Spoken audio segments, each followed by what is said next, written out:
If it's Monday night, say yeah. Or it's ridiculously raw. Hello, friends. Your ridiculously over good brother Anthony Florio here with you for another edition of Ridiculously Raw. The phenom Michael Bullock will not be joining us this evening. He went to a very special event as part of his work, so he will not be with us tonight. Maybe tomorrow he'll be with us. I don't know. We'll see. But for the night, he will not be with us. So sorry to bring that bad news on you. But I am joined, however, as always, by good old MF Michael Fletcher from the Cerebral Smack Talk, and of course, our first lady of the Wrestling Forum, Twisted Angel Dee Dee Woodson. So, with all that being said, oh my goodness, one of the better go home shows I've seen in a while. I mean, normally go home shows have been really, well, sort of just there. Don't get me wrong, this was not a perfect show. It was not perfect at all. But interesting, newsworthy, quality matches. Yeah, there will be quite a few cutouts here, but nonetheless, I think it was one of the better go home shows that I've seen in a while. So with all that being said, right now, let's let's not waste any more time. Let's dive right on in to this go home to TLC edition of Monday Night Raw. Center, formerly the Rose Garden in Portland, Oregon, and Trailblazers. And boy, Portland, you had a great night tonight, let me tell you. But we started it off. We had an in-ring segment. Our manager, Kurt Angle. We thought it was going to be Kurt Angle, setting, doing the typical, setting the agenda, like the authority figure usually does. But he got interrupted by, well, you know the words. Sierra, India, Hotel, Echo, Lima, Delta. You know what that means. Shield. And we had the vintage Shield entrance. They came down. Whoa. They all came down. They came down from the crowd. The vintage Shield entrance. Crowd ate it up. And then, they cut their promo and the whole 9 yards. And then they basically called out. They said, why wait till Sunday? Let's do it tonight. And then they get interrupted by, of course, their opponents. Braun Strowman, The Bar, and The Miz, and Curtis Axel. And then Kurt Angle says, no. We're not. If you guys get it on here, I'm going to cancel both of your matches. So, oh boy. To me, it was the second best segment of the night. I mean, there were no audible boo birds for the Shield, so it'll be interesting to see if it carried over for Reigns once the cage match starts, or if it's more of a mixed reaction. The fans were red hot for the reunited trio. It should be a fun show, given, and that's what I was thinking going in. I said to myself, this is going to be it should be a fun show, given what was advertised, and knowing that they still have a lot to announce for the pay-per-view, since they only have 4 matches advertised. So there's really nothing left for me to say on this. So, second best segment of the night. There was another segment that I felt was better. Solid way to start off this solid, interesting, and newsworthy go home, the TLC edition of Monday Night Raw. So, good old MF Michael Fletcher, come on in. I'm very curious to hear what you have to say about this very interesting opening segment. We thought Kurt Angle was gonna, set the agenda or whatever, but nope. In your immortal words, MF, them boys came ready for a fight. Yeah, they did, and they came out and they were looking strong. Everybody had just wanted to be the big rooster in the pen, the big rooster in the farm. There, basically all those macho idiots with the egos running amok. Yeah, it was fun. It was good for what it was worth, and I loved it. I loved how the Shield came out through the crowd. A little worried about security over there because the last time Roman Reigns came out through a crowd was WrestleMania 31, and it didn't go out as good as it did back then. But no, it was a lot more better. It was a lot more sharper this time around, and I also love the fact of how they came out, and you looked at Roman. Roman looked like he was ready for a fight, and right then and there, he was like, you know what? You better recognize that this is our yard, and if we And you know what? You were smart for doing what you did, Angle, because if you didn't give us the mic, we probably was going to pry it out of your hands or physically do something. And you can see Rollins is like, "Oh, wait, all right, easy, killer, easy. Save it for Sundays. We're not ready for this." But, of course, then you got Rollins being the cool guy, you know, very focused, job at hand. Then you got Dean Ambrose, the loosey-goosey kind of, you know what, I'll shoot to the breeze. I don't care. You know, whatever's whatever. You know what, you want to fight? Come on, let's go. Let's fight. First guy out was Braun Strowman, man. Braun was pissed after what happened to him last week. Get put through the announce table on Monday Night Raw. Yeah, he wants some payback in the worst possible way. And then, of course, you had the bar right behind him. After that, you had the Miz there. Smart move by Kurt Angle, nipping everything in the bud before the all hell would have broken loose in the house. So for me, smart move. I liked it. Nothing wrong to say. Definitely a great way to start Monday Night Raw. Dee Woodson, I give it to you, my love. Yeah, definitely a good way to start Raw. Good segment. Raw is starting to get a little bit better with the storyline building, and this definitely was a storyline building segment. Nothing bad to say about it, so let's just move on. Of course, whenever I'm not sure about a match, I always leave it to the panel here. Next up, the first in-ring match of the night. It was Elias Samson teaming up with the Good Brothers, Luke Gallows and Carl Anderson. They went up against this interesting tag team, this interesting six-man team. Jason Jordan, Titus O'Neil, and Apollo Crews. And it was the face team that picked up the win. O'Neil and Apollo Crews, 6 minutes and 50 seconds the time of the bout. So MF and Didi, I'm going to leave it up to you guys. If you want to get into it, we can. If you want to cut it out, that's more than fine. I think Didi will probably call cut out here, but I'm going to take it for a spin. I thought this was an okay fight. I thought this was about maybe 1.5 stars. I mean, it was really, yes, it was short for the liking. I thought it was an okay fight. I thought it was good, you know, in certain elements. It was a little weird because this wasn't your typical storyline type fight. You know, you have Elias, you had the Good Brothers. There's really nothing there unless you have with Titus, of course, Titus and Apollo Crews. They've been dealing with Elias lately, and then you have the Good Brothers, and I guess they've been feuding with Jason Jordan, which is very odd because normally at that point you would say, "Where's Matt Hardy?" and he was not there tonight. So it kind of, I don't know. It was a weird matchup. I think that's the best way to say it.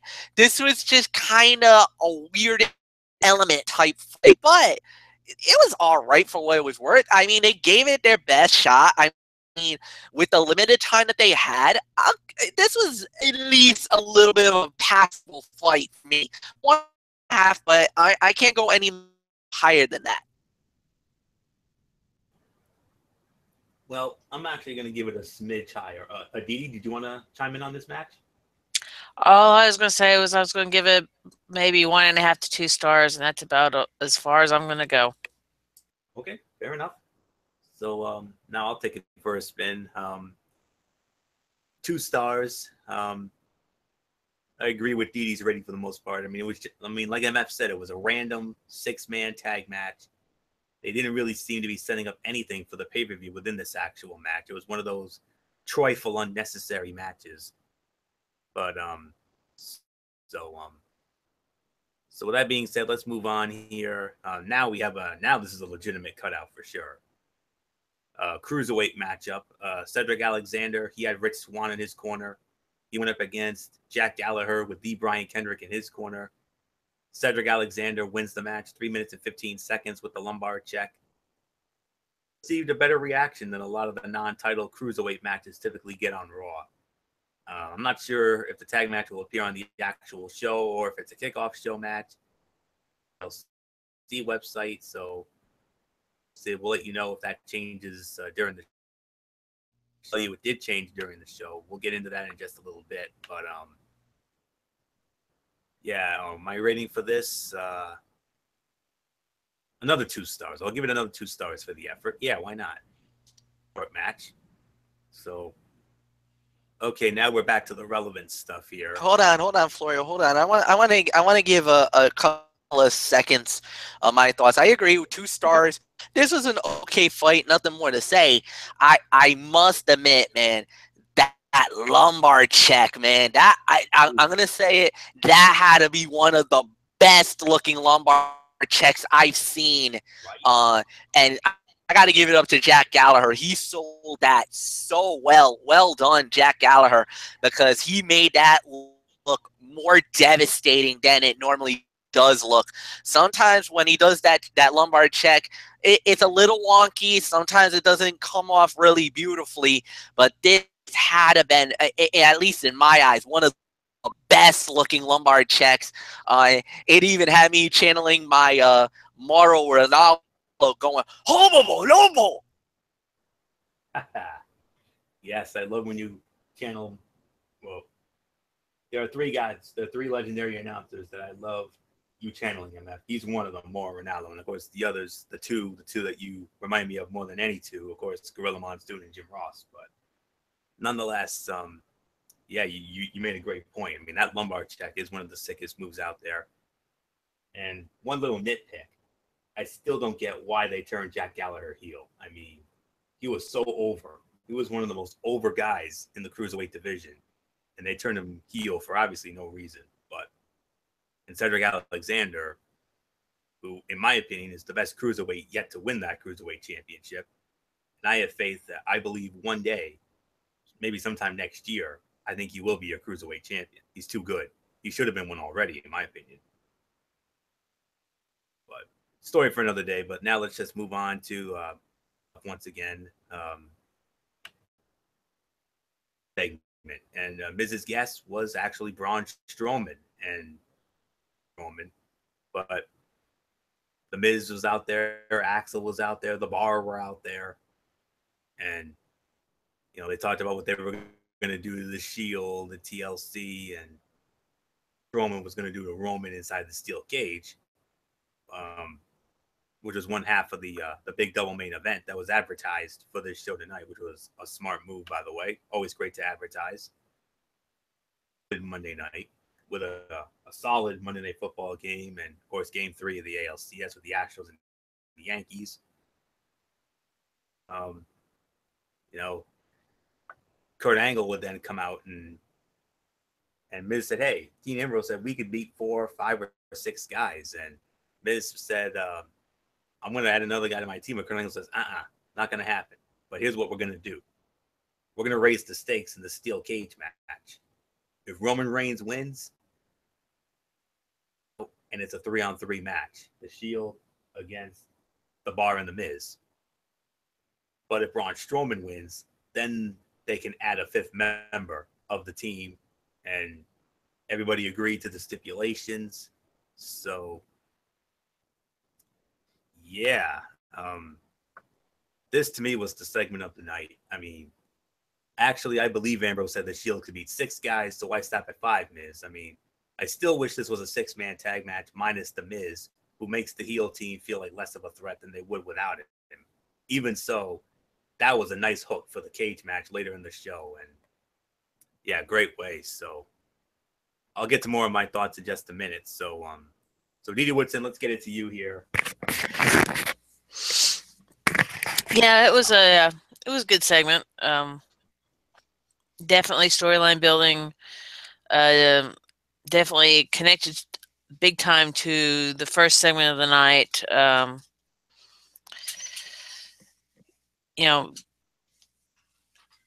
I'd almost say by default that this would be the segment of the night because it was,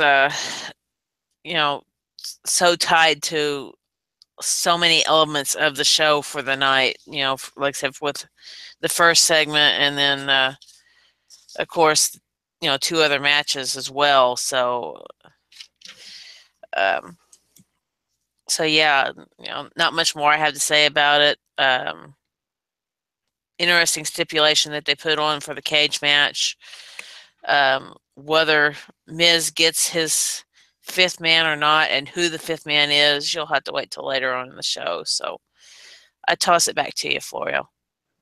Great hook, great hook. So, yes, now I can get back to my train of thought. I almost spoke out of turn, and I apologize for that. But I'll get back to my train of thought. I mean, going in, you remember last week, Dean Ambrose said the Shield could beat 4, 5, 6 guys, or so many. And I don't know why I missed out at 5. They could have had more, but like I said, I still wish it was a 6-man tag without the Miz, and it was Strowman in the bar against the Shield, and because Miz makes the heel team feel like less of a threat than they would without him. Even so, it wasn't a very nice hook for the steel cage match later in the show. And by the way, there was no mention of the Cruiserweight tag match being a kickoff show match in the official announcement at the WWE website. So we'll get a lot more on that in a little bit, but nonetheless, this to me was the segment of the night. Great way to set up the cage match. Time in almost. Oh, thank you, Lord. Thank you. Although they did steal the show last week in that spot. So, MF, segment of the night or what? Yeah, I'll give a segment of the night. This was really good and really done really well. I kind of feel like, when they started talking about that, adding more members to the team, I'm like, wait a minute. This really sounds like a Survivor Series type thing about to happen. Because think about that. 5-on-3? I mean, come on. This is Survivor Series odds in a TLC fight.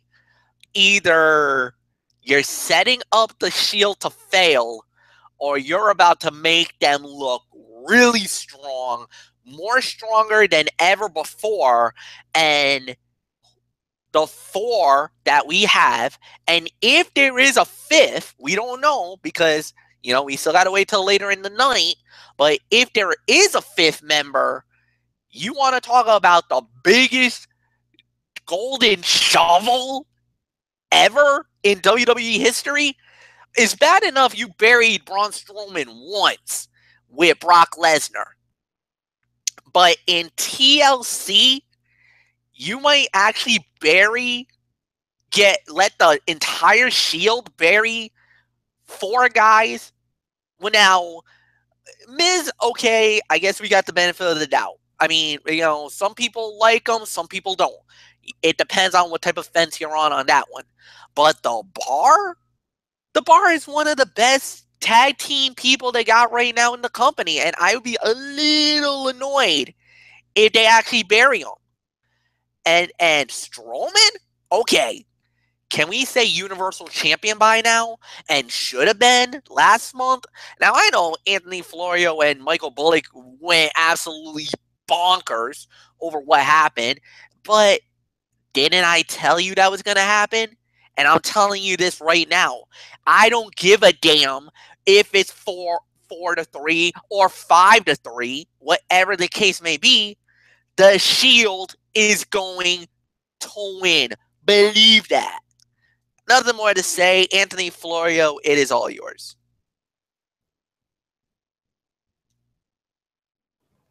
Yes, indeed. I mean, I couldn't agree with you more, MF. So let's get back to the action here. We're back to cutouts here. We had a women's match, the first of 2 women's matches. Sasha Banks squaring off against Alicia Fox. Sasha Banks wins the match 2 minutes and 45 seconds. Banks' statement. I mean, we're getting time to fill matches early in this show. Get used to it. There's so many top guys in that TLC main event. But I would always say a top-heavy show, a vintage MF staying there. Meaning we're in for some undercard matches that normally wouldn't crack the pay-per-view lineup. So that's what it was. I mean, and on top of this, part of the kickoff show on Sunday night for TLC, we're going to see Sasha Banks and Alicia Fox square off again. More time. So What else is there for me to say on that? Except, I mean, we got to see this match once, and now we're gonna. But you know, it is what it is. So, but it is. But I will say it is nice to see the ladies, you know, get a kickoff show match for once. It's not often to get one, but it's good. So we saw Banks defeat Fox in back-to-back weeks on Raw, and now it appears we're going to do it again on Sunday night. So, really nothing left for me to say on this. So, now this was an interesting angle here. You can make an argument that this could have been the segment of the night right here. The cruiserweights, Enzo Amore. He did a shtick, you know, talking about losing the title to Kalisto in that exciting main event last week. And then Kalisto came out to the old Lucha Dragons theme, which was pretty cool. For all you Lucha marks out there, which I know MF is a big one of. And then, you know, they had a back and forth, and then all of a sudden, Noam Dar, Tony Nese, Arya Daivari, Drew Gulak, they came out, they attacked Kalisto and Enzo. And they all walked, and them and Enzo, they walked out together. Okay, well, I'll say this. One nice thing about the angle is that it reinserted the babyface and heel split by putting the heels on the same side as Enzo Amore. And it was also encouraging to see Mustafa Ali feature. He stood out consistently in the cruiserweight division, yet they have not really gotten behind him creatively. As the main event segment, praise God, thank you Jesus for that. So, but this is where the cruiserweight should have been should have been the whole time, not main eventing Monday Night Raw for 3 straight weeks. Although last week was the exception. You put them in a perfect spot, championship match, and it was one of the best cruiserweight matches we've seen in a long time. So, yes, so well done. And you know, there's a thought that's coming to my mind. Why do I have this feeling that next month at the Survivor Series, we could perhaps see a traditional Survivor Series elimination match with the cruiserweights? Enzo Amore, the captain of the team with Noam Dar, Tony Nese, Arya Daivari, and Drew Gulak. Now we needed the babyface team for Kalisto. I could see Mustafa Ali being in there. And then 3 others. Maybe Cedric Alexander, maybe Rich Swann. I don't know. We're going to have to wait and see. But that's just an interesting thought I had. So nothing left for me to say here except this was a sleeper segment of the night. Now, I know Didi's not going to have something. Didi's not going to say anything about it because she doesn't cover the cruiserweights. But MF and I do. But MF, wow. One of the better cruiserweights, in-ring segments we've seen from the cruiserweights. And the best part is, like I said, they didn't have this as the main event. Good, smart move. Well, the thing is that normally what WWE was doing lately was they were trying to give all the main event quality stuff earlier in the show so that they can combat with Monday Night Football and with some other of the, the fall premiere shows and everything else. And WWE, you know what? Let's give it something a little different. Let's give the fans what they really want, So you could see how they were tailoring the show tonight. It was kind of the old formula that they were going back, and this time around, because the thing is that they had something to strive for at the end, where any other time they'd probably be like, nah, we'll be fine. We can just play caution to the wind. Even though I did not mind the cruiserweight main eventing a couple of weeks because of the way that they were doing the show. Everything was working really well. Everything was looking sharp. Everything was really good. I did not mind at all. And even tonight, this was well done. This was beautifully done. And I am very happy, very pleased with the way that it came out. And, it established Kalisto really good as the champion. It cast Enzo as that jealous former champion. Pandering to the crowd about all the boo birds he's been getting lately. Now you're starting to hear more boos and whatnot. Nothing bad to say. This was really good. Well done. And then to see the beatdown and all the guys who were helping Enzo, it really cemented the entire storyline, because now you got to see Mustafa Ali trying to help out Kalisto. So you got at least two of the guys. Like you said, you're probably going to see maybe Rich Swann and Cedric Alexander help out. That might be four. And then you just one more guy. Now, could they go into the well of NXT? Could they bring TJP, even though TJP has been labeled as a heel? I don't really know if you want to trade him back. I don't know. Where do you go with him? So this they got to figure out who that last guy is gonna be. But I like what I saw, and for once, this was quite a meaningful storyline by the cruiserweights. Well done. Nothing more to say, Anthony. Let's move on. You like the idea of the traditional Survivor Series match with the cruiserweight match? I would not be shocked if we see a 205 showcase at Survivor Series. I kind of feel like you're going to see the traditional Survivor Series matches, maybe Raw versus SmackDown. So, yeah, you're probably going to see the battle of the tag teams, the battle of the women. You have to do a 205 showcase. I think you have to have something like that at Survivor Series. So I could actually see 3 traditional Survivor Series fights at Survivor Series this year. We had 3 last year, and all 3 of them were very good. Especially, of course, we all remember it ended up being a very good night for Monday Night Raw. Raw won 2 of those matches, but the one that SmackDown Live won, that was the one that mattered the most, and it ended up being, without question, the greatest traditional Survivor Series elimination match of all time. So we'll get into that down the road, but with all that being said, let's move on. The first half of our huge double main event tonight. A return match one more time for the Raw Tag Team Championship. The champions representing the Shield, Seth Rollins, Dean Ambrose, squaring off against the former champions, The Bar, Cesaro, Sheamus. Winners of the match in approximately 12 minutes and 9 seconds. Between 12 minutes and 5 seconds to 12 minutes and 9 seconds. The winners, and still the Raw Tag Team Champions, Seth Rollins, Dean Ambrose. Dean Ambrose hitting the dirty deeds on Cesaro for the 1, 2, 3.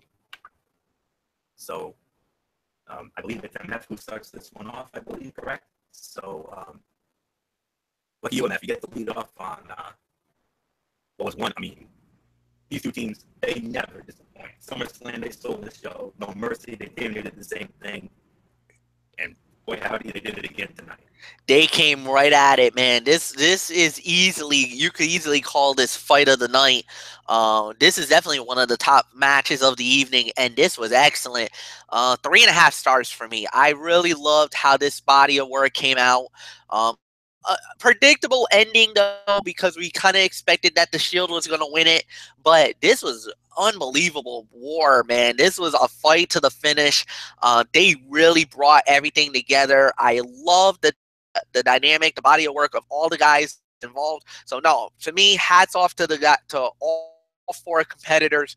Great match, guys. 3.5 stars, and definitely one of the top fights of the night. Dee, it's yours, my love. Yeah, definitely one of the top fights of the night. I'm going to go 3 to 3.5. Like I said, the segments tonight all seem to be tied with this match. As of right now, the 3-on-4. that possibly 3-on-4 to 3-on-3 that we have to look forward for the pay-per-view. And I was not surprised, and like Fletch said, I don't think anybody was, that the Shield came out on top on this. But it's just these guys taking it to the limits, and they definitely did. And way to go, guys. So not much more I have to say about it. So Fletch or Florio, it's yours. One of the top fights of the night, absolutely. You can make an argument for co-fights of the night. 3 1/4, 3.5 stars. Very good television match. These teams have had better matches together, but this was easily the most entertaining match of the night thus far on this show. All right, it's not saying much, but the crowd was definitely hot for the Shield duo, and I'm surprised we saw a clean finish. I knew there was no way they were going to have Rollins and Ambrose lose the match heading into TLC, but I thought they might have protected the challengers more than they did, a little honestly. And despite a couple of pickups, this was an overall good match. These two teams continue to work very well together. When it comes to the 3 matches, even though this was very good, this to me was the worst of the 3 matches. Best of 3, No Mercy, a very close second. And but this was very good though, honestly. So these two just continue to. Okay, I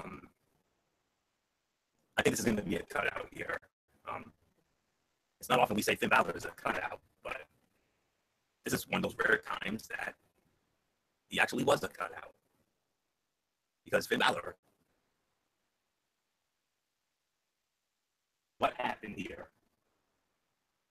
I guess he's launching an even darker demon character. Is that what we're seeing here? Oh boy, howdy.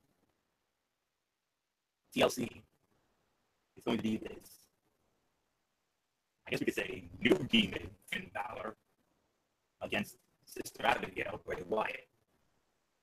Oh Lord. The absolute state of this BS is amazingly bad. He said nothing, did magic tricks, and that was that. The only good part is that it was short, and we didn't have a rebuttal from Bray Wyatt. That was good. If we had gotten a rebuttal from Bray Wyatt, that's just Abigail. Oh boy, that would have gone downhill. That would have been even more downhill than it did. But nonetheless, it's really all you can say on that. So let's just move on to our next match. The second of our 2 women's matches. This was a women's tag team match. We had the Raw Women's Champion Alexa Bliss teaming up with Emma, squaring off against Mickie James and her partner Bayley. Winners of the match in about 11.5 minutes. Mickie James and Bayley. Mickie James pinning Alexa Bliss with a very nice kick. Knocked her out. So got the 1, 2, 3. And I know this. Out of the 3 of us, nobody was more pleased with this result tonight, more so than Dee Dee Whipton. And Dee Dee Whipton, we're gonna kick this one off with you here. So, our women's wrestling expert here. I know there's nothing left for me to say on this except I know in your immortal words, if I know you, Dee Dee Whipton, you're probably saying to yourself, "Oh, Biscuit Butt got what she deserved." Yeah, I think she did get what she deserved. It's about time somebody finally beats her and does it legitimately. And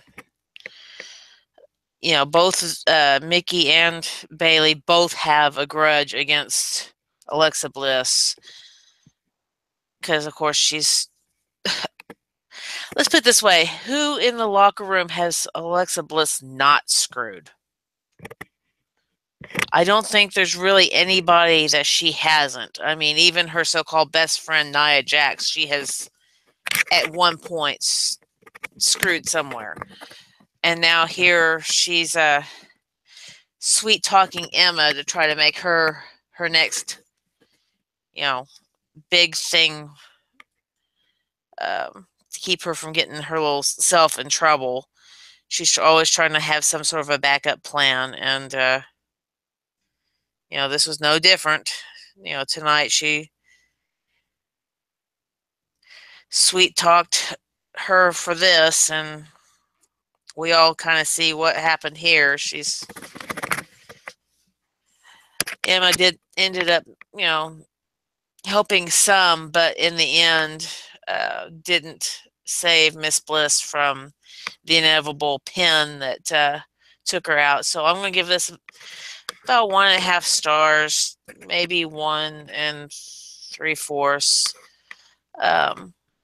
But definitely, I would definitely say that it set up, James and Bliss for the pay-per-view. Bayley's just kind of the added extra to this. Emma, I didn't really see much use in her in this match, other than just showing her face before the pay-per-view when she's going to take on Asuka. So not much more I have to say about it. So Florio, it's yours. Another match I'm going to give a solid 2 stars for the effort. Challenger pins the champion heading into the pay-per-view. Logical booking, though probably a sign that Bliss is going to retain that WWE is sticking with their usual booking formula. And solid match that went a bit too long. Mickie James winning was to try and create drama for Sunday's match. She can actually walk out of Minneapolis, a brand new Raw Women's Champion and an overall 7-time champion. And I was kind of surprised that Bayley didn't need the fall here. So that's really all we can say on that. So solid 2 stars for the effort. So an F. Your long time love interest, Mickie James, picking up the win, giving her some much needed momentum going into her title match with Alexa Bliss. Can she make it lucky 7? I don't think so. I'm gonna say it. It's gonna be really interesting to see what they're gonna do. I will say this: when it comes to WWE booking, yes, I think we all can agree it's booking 101, and we're probably gonna see Alexa win. That's very possible. But I really loved that promo that Mickie James did tonight after the fight was over. Even though I thought the fight was a 2-star fight, and yeah, it was good. Nothing more to say about that. But after the match, that backstage moment when we talked about, when they talked about, the road for Mickie James and how she, and I loved how Charlie Caruso kind of tried to toe the line, like try to not offend her, but talk about her veteran status, which is a very PC answer and was the right thing to do. And then Mickey's like, all right, I know where you're going. I know what you're trying to say because of Alexa calling her an old woman, basically bashing her about her age and, being that WWE longer than any of the women that are on the roster right now. And I loved the emotion that she brought in that promo. I thought that was powerful. I even felt it, man. I felt a connection with Mickie James tonight that, it's like, man, I want you to win the belt. I want you to make history. I want you to be the 7-time champion. And, it would be a great story. It would be awesome to see her win the gold and be the flag bearer of the Raw Women's Division. But we know WWE, and we know how this goes.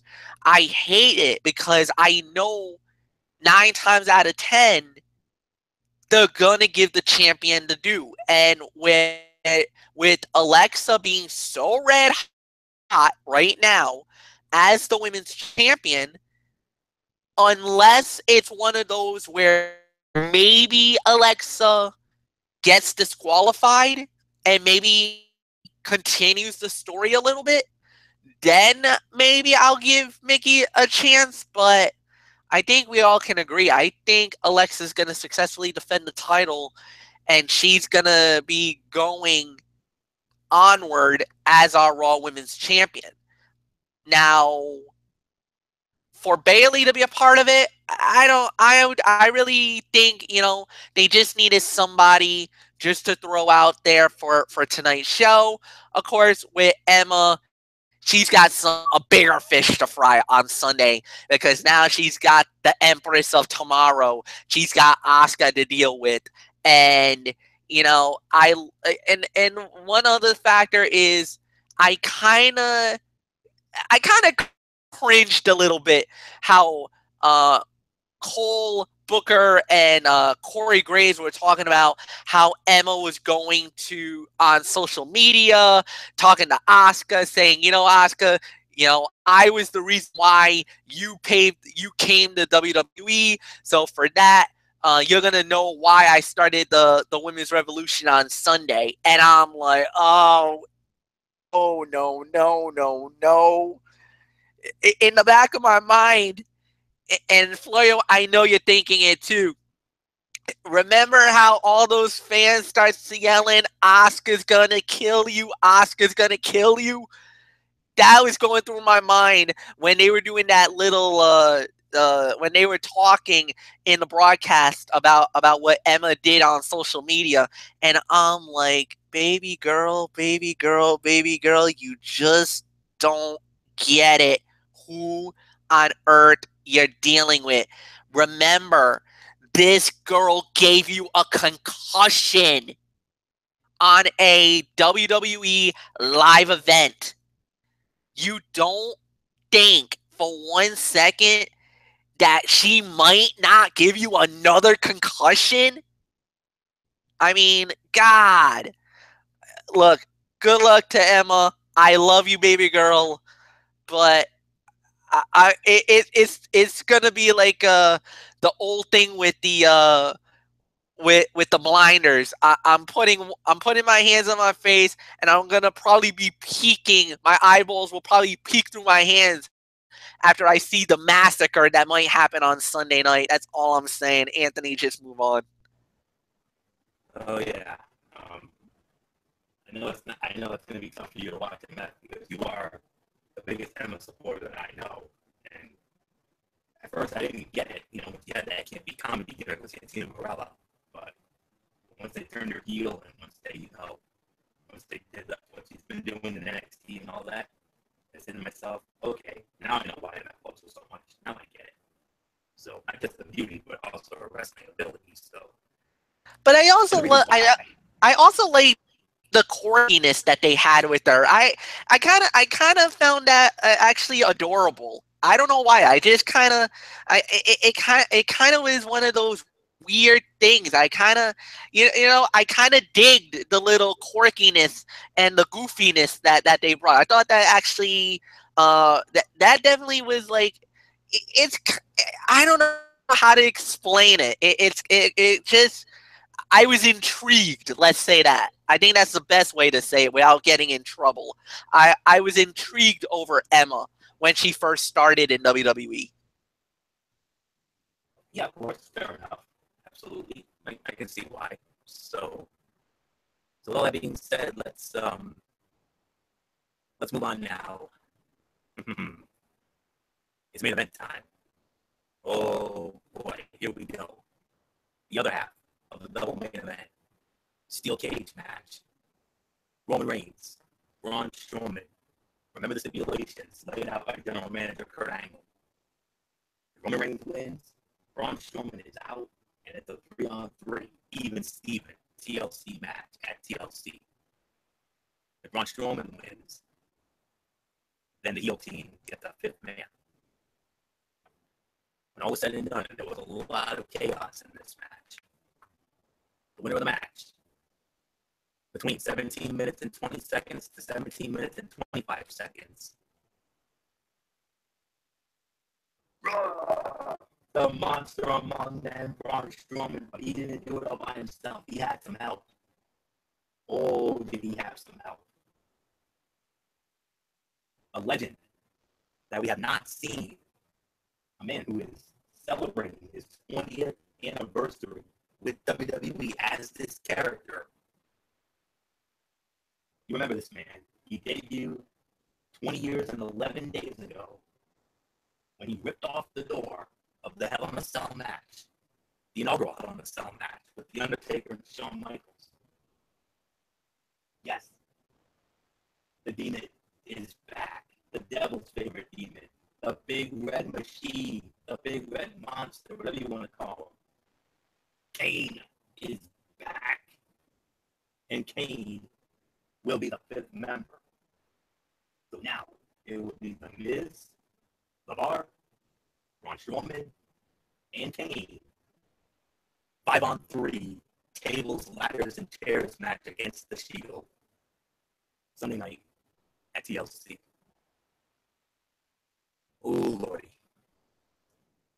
I gotta say, this was the second best fight of the night. I'm gonna give it about 2 3/4 to 3 stars. In theory, I get it. Kane was in the first TLC match against the Shield with Daniel Bryan and Ryback, and is the only quote-unquote active guy out of the 3 with the company. He and Daniel Bryan also took a lot of losses against the Shield. Plus, remember this. Roman Reigns, quote-unquote, retired his storyline brother, The Undertaker, at WrestleMania. Of course, commentary could have elaborated on that to make sense of the angle, but they didn't. But unlike them, we are going to elaborate on that. Remember, it was Roman Reigns who retired The Undertaker at WrestleMania. Why else do you think Kane went after Roman? Duh. If he's there to take the loss in that match, I can deal with it. The match was hurt, though, by the brawling and time spent shooting the backstage stuff.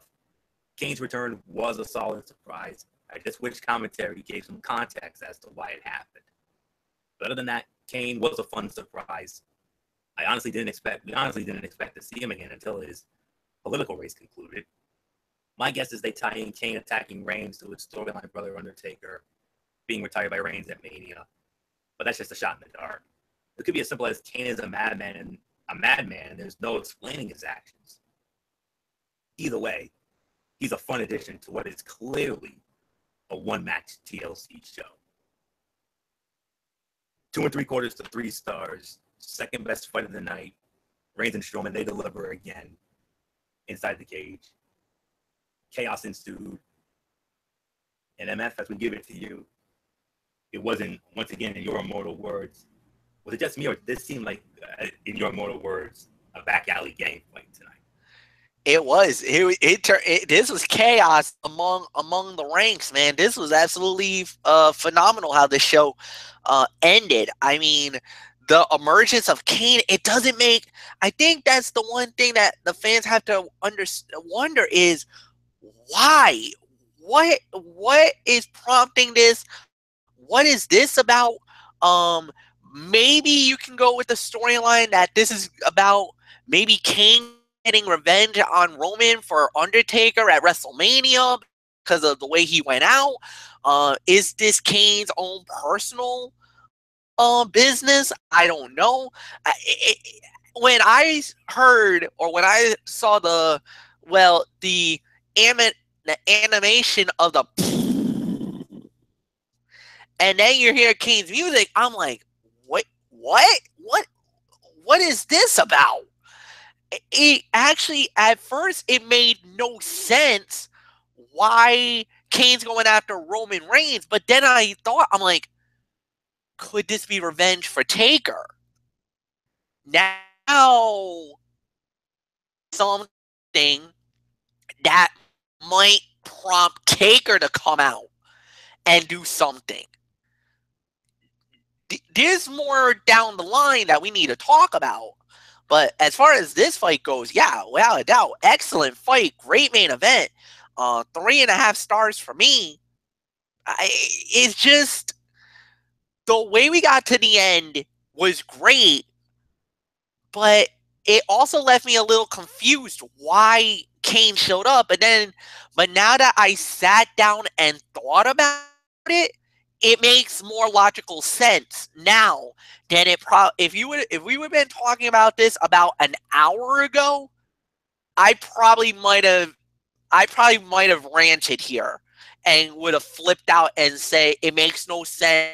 I don't get it. This was absolutely stupid to have Kane come back. But now to think about it an hour later, it makes sense because this is probably Kane's way of going after Roman for what he did to Taker at WrestleMania. And this is his way of getting back at Roman. And now you kind of have to predict that Kane will be added to the fight. Guy, now you have what I say, the Survivor Series type fight going down. And now my head is starting to think Hell in a Cell. I mean, about TLC, but now I'm thinking more down the line to Survivor Series. We might have a 5-on-5 where it's the Shield, one other member. This might have just brought Taker into the mix. I'm just saying. This might have just been, you might have just planted the seeds for, of all people, The Undertaker to make a return at the Survivor Series. You have actually opened the door for it now. Taker with the Hounds of Justice, the Shield, and one other guy where rumors are saying it could be Samoa Joe. And Dee Woodson was the one who brought that up last week or a couple of weeks ago. Think about that 5-on-5. The Bar, Strowman, Kane, and The Miz versus Rollins, Ambrose, and Roman Reigns, Taker, and Samoa Joe. Whoa, Nelly. That's all I say. Dee Woodson, it's all yours, my love. Hey, if that happens, I'll be gung-ho for that pay-per-view. Wow. That would be something right there. As for this match, I'm going 3 to 3.5, like I did with the Bar and Ambrose and Rollins. Because you did kind of have all hell break loose, at least on the outside of the cage, when the Bar and Ambrose and Rollins all came out and just kind of battled their way into the back until Miz pulled his little thing and closed the garage door. But yeah, this is going to be interesting, having the 5-on-3 at the pay-per-view Sunday, and seeing Kane's return. The classic coming up through the ring. That was really cool. So not much more I have to say about it. So let's get to final thoughts. Overall review of this Go Home to TLC edition of Monday Night Raw. MF, let's start it off with you, my man. How did you feel about this Go Home show tonight? I thought it was one of the better Go Home shows we've seen in a while.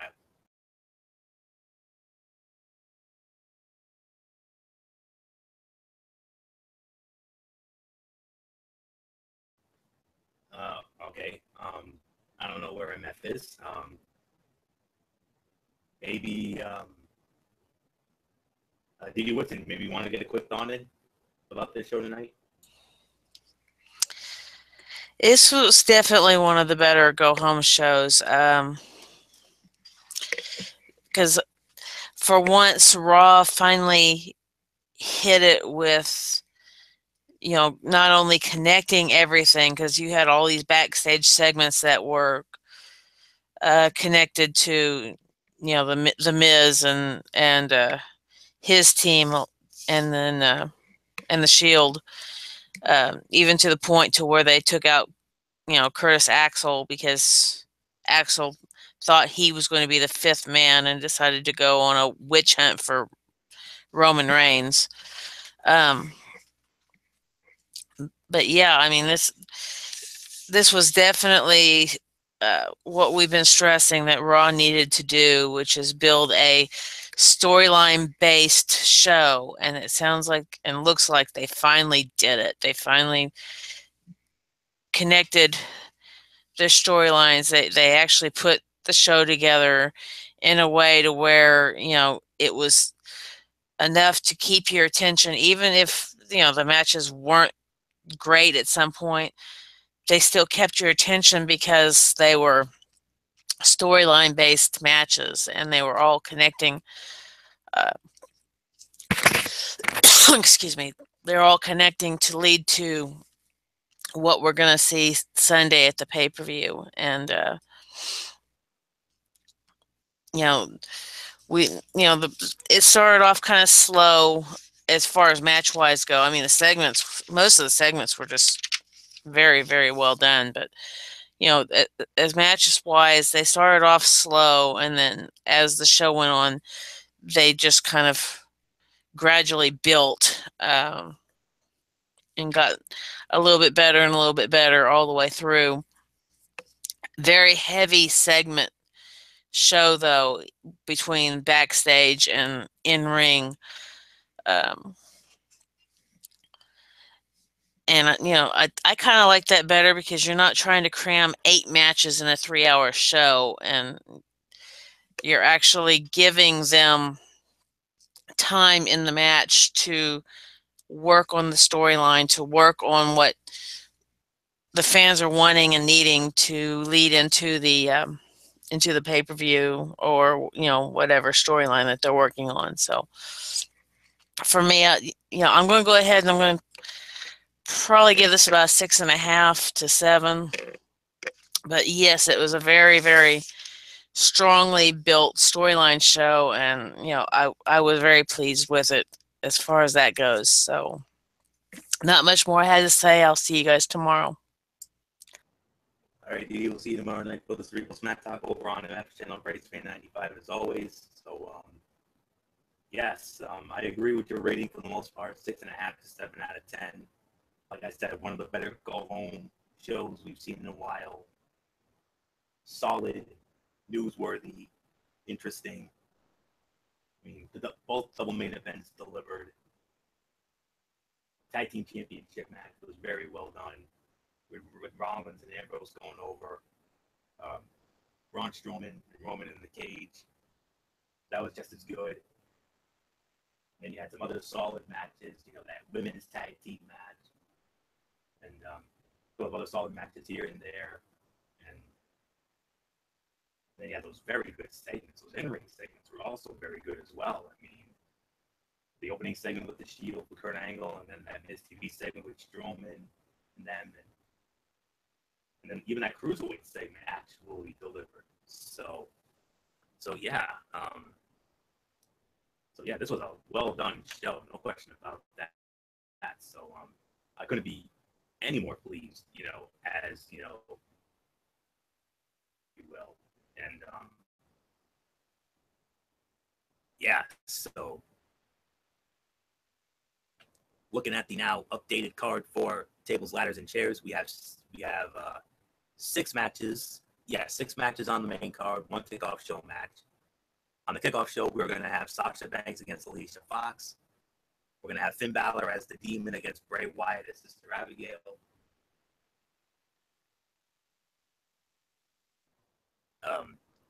Well, I guess we now have a Cruiserweight tag team match at the event as well.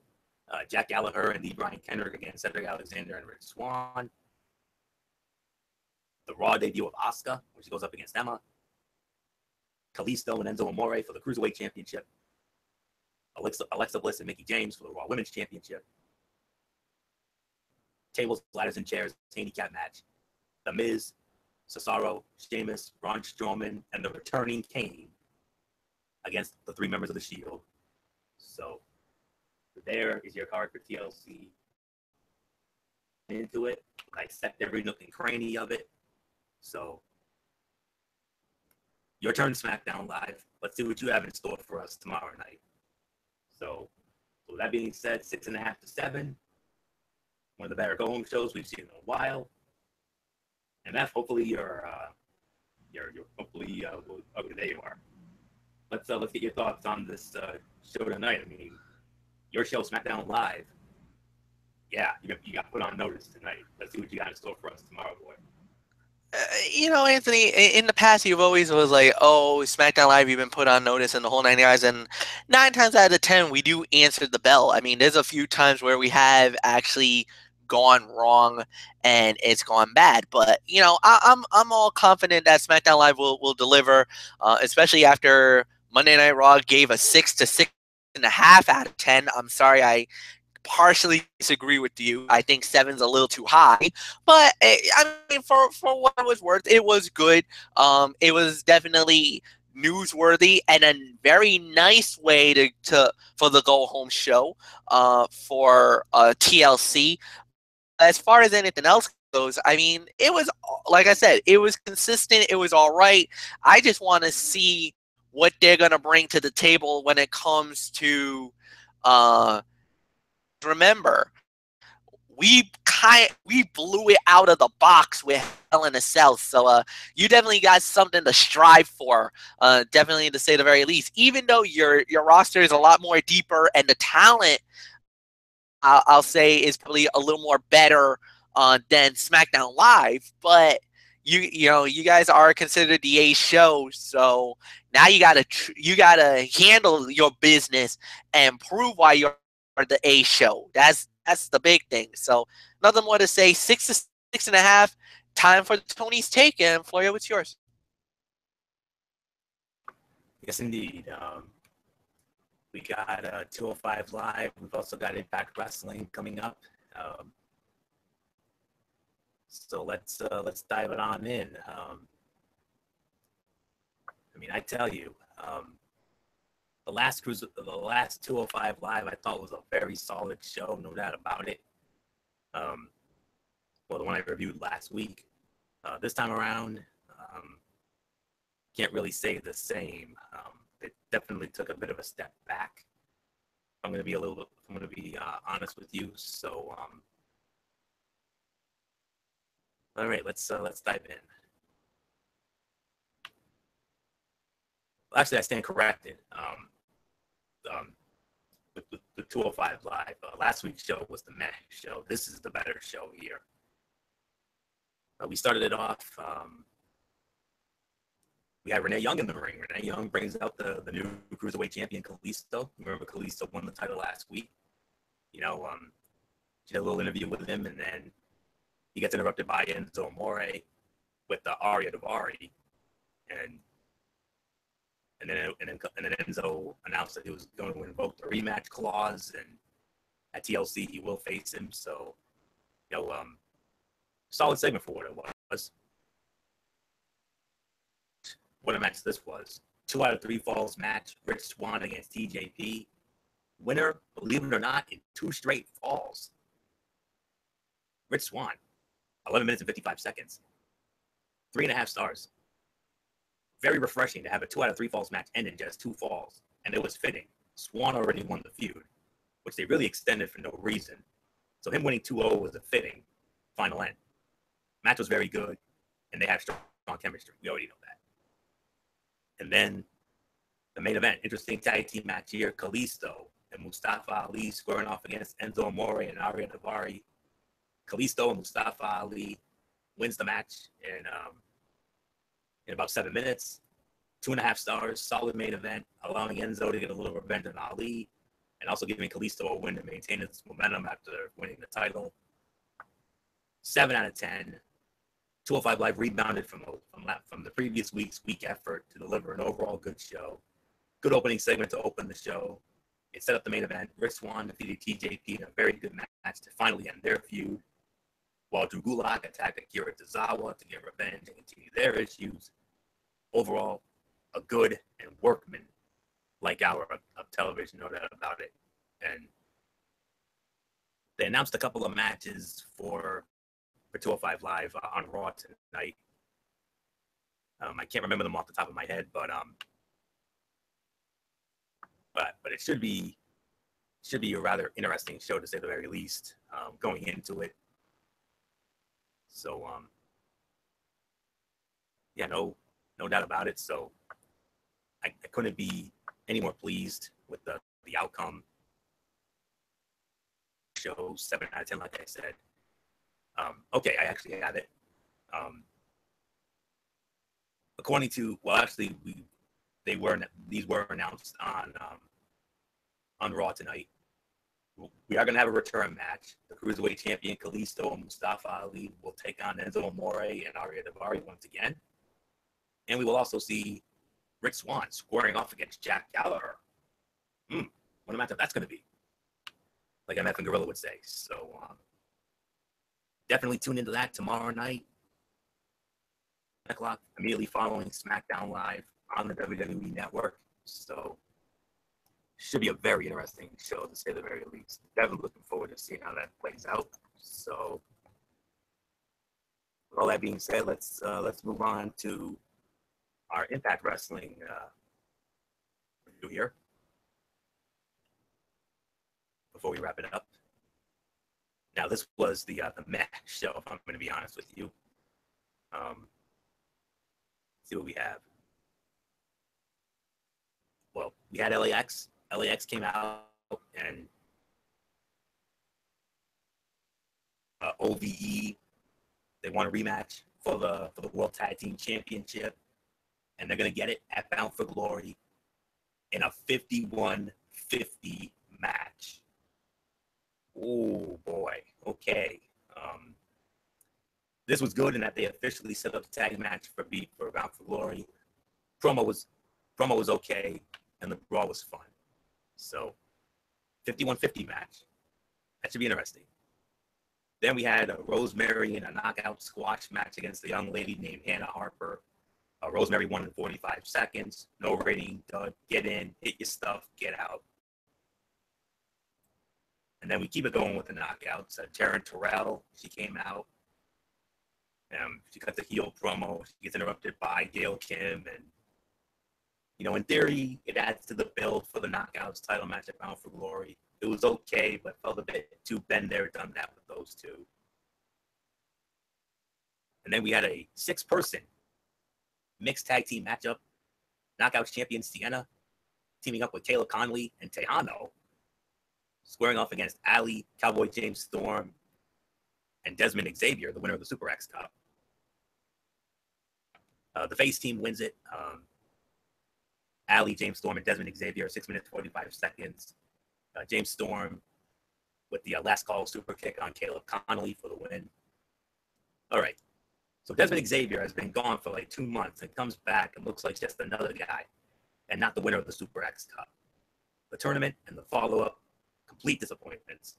You bring in a new guy, give him big wins, and then do whatever with him. This match was okay, adding a little to the Ali, Sienna, and Storm Tejano issues.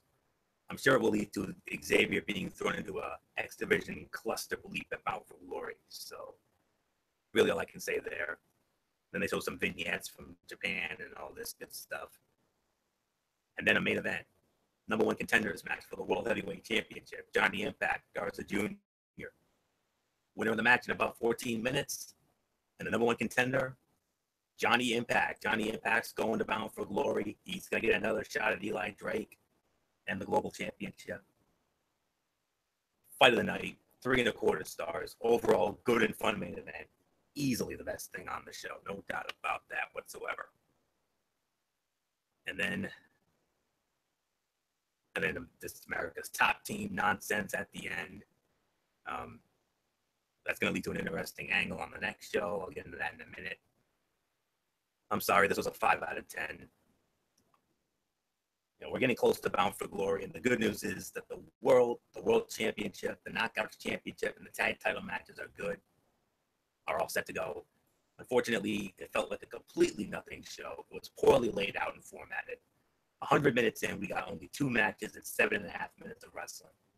There were so many video packages that weren't bad, mind you, but the show lacked anything resembling a cohesive flow.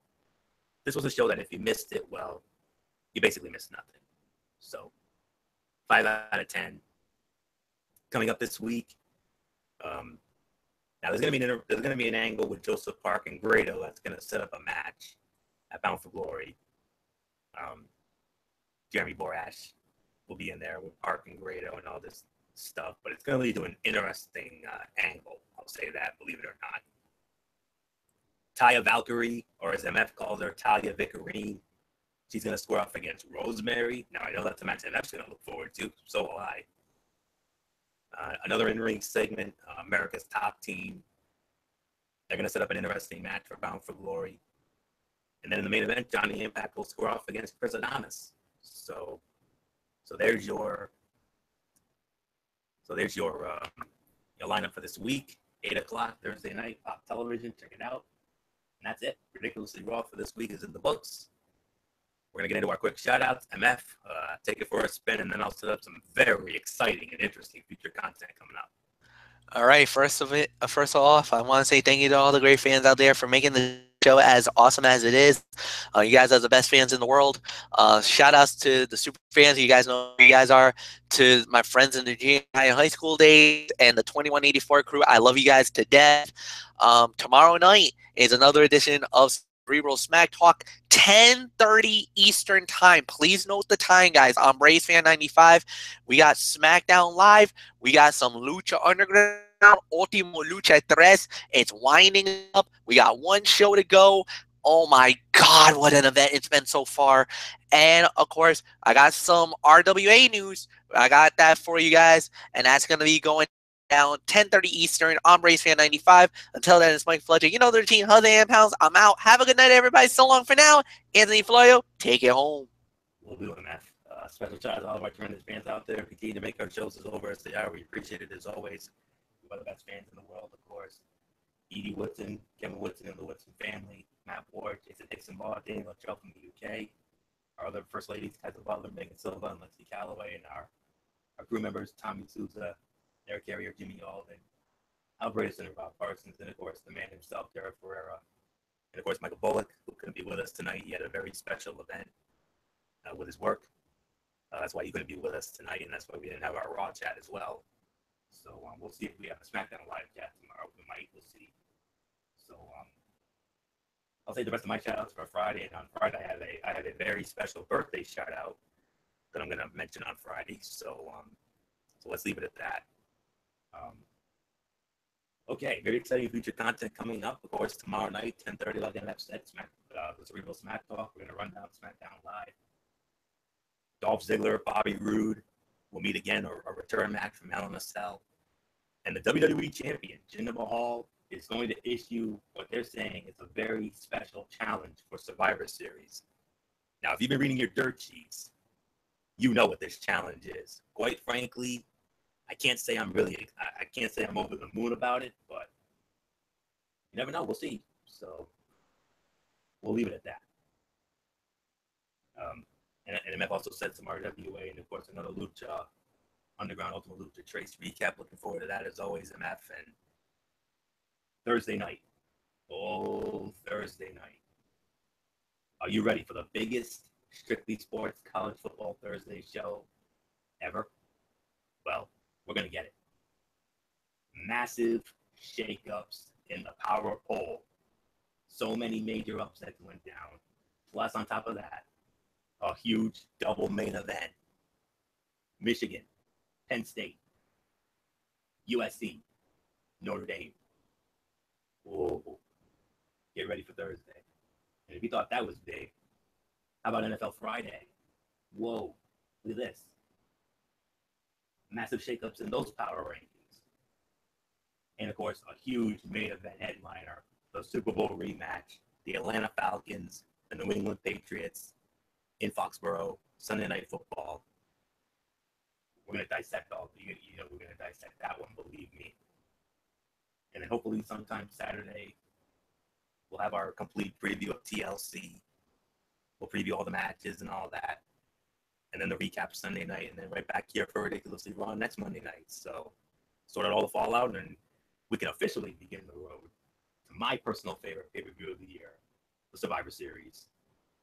Oh man, I can't believe the Survivor Series is already here. Awesome. So that's it. So Ridiculously Raw for this week in the books. So until tomorrow night for this Regal Smack Talk, it's your ridiculously over good brother Anthony Floyd here. For good old Michael Fletcher. In spirit, the phenom Michael Bullock, the twisted angel Evie Winston, and the man himself, the hardcore pipe bomb, Falcon Striker 445, Derek Ferreira. You know the routine, everybody. Thumbs up. Talk to you later. Yeah. Throw it up 424 style. Bye for now, my friends. God bless. Be good to each other. Have a blessed Tuesday. And until tomorrow night for this Regal Smack Talk, keep it watching. Ridiculously Raw right here on the Tone 25 on YouTube.com. And remember, no matter what anyone tells you, wrestling is indeed actually real. Good night, everybody.